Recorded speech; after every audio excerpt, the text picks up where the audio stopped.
Are you looking to buy a snooker cue? Well, this could give you the freedom to play snooker anytime you want. But there's more to it than just price and quality. This is Break From Life.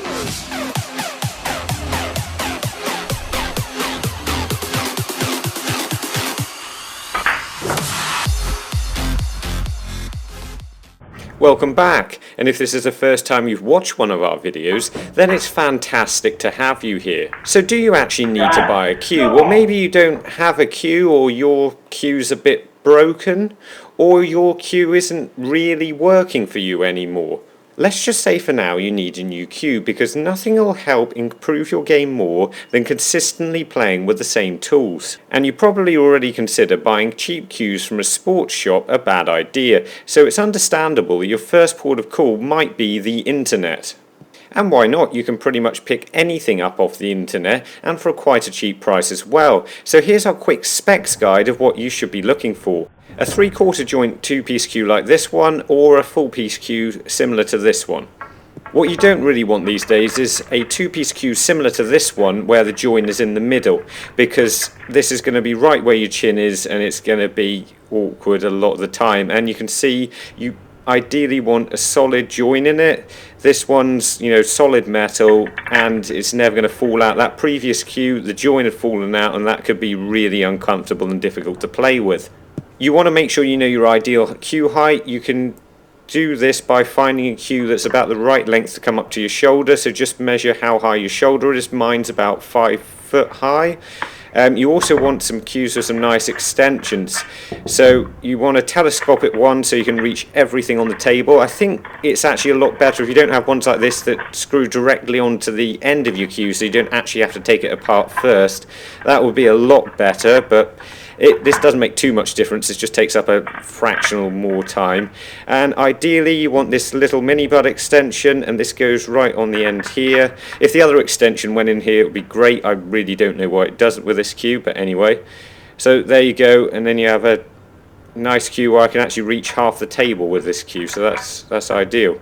To keep this all safe, you ideally want a metal cue case. You want to go for practicality over style, and you don't want any damage coming to your cue, especially if you're taking it on a plane or something, and this will be ideal for that. Just make sure you find one big enough like this so everything fits in and nothing gets lost.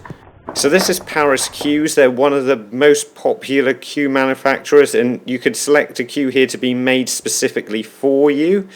And so I found the cheapest one I could find on the website. I think they possibly are cheaper. I may not have looked in the right places. So anyway, I'm going to find one that's right length for me. That's 60 inches, that's 5 foot, which was up to my shoulder. I'd go for about 17-ounce cue. I usually have a little bit heavier one. You want a 9 to 10 mil tip size. I'm going to leave the tips the same, because I don't see any point in I'll just replace it when I get it with one of Cue Soul tips. Card in the description if you want to try one of those tips. The ebony butt was interesting. That added an extra 20 quid, I think it was, or maybe more than that. You can actually have your own personalised nameplate, so you can, on that little disc on the bottom, you'll be able to get your own name in that, but that costs an extra 18 quid.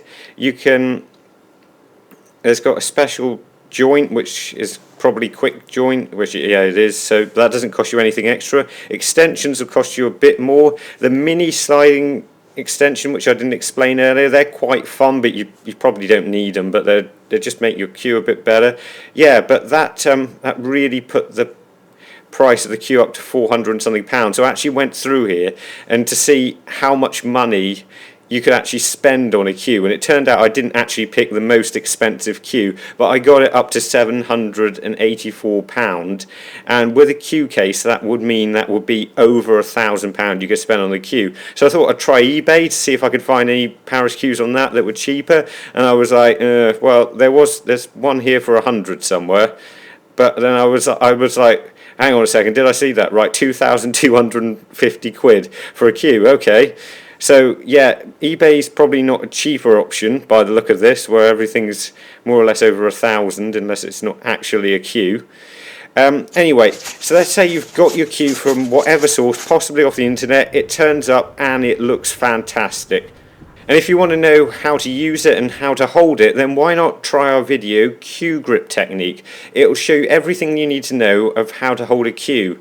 It's one of the videos on our channel page. And while you're there, why not make the commitment to becoming a better player by subscribing to the channel and check out the Break From Life website. But there'll be plenty of time for that later. For now, your cue's turned up and you can't wait to see how all the extensions work and then check that it all fits in your new case nicely. And this is how I actually got my last cue. It's a Frank Allen 100 series.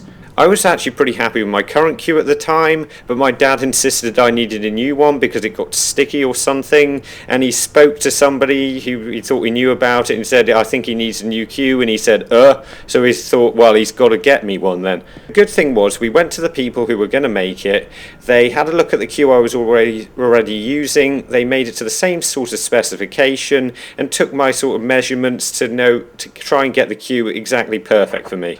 And just like me when I last got this cue, when you get your new cue, I'm sure you'll be really excited. You want to play a lot because you want to beat people that you couldn't beat before, and you want to get used to the cue so you can get up to a better standard than you were playing at before.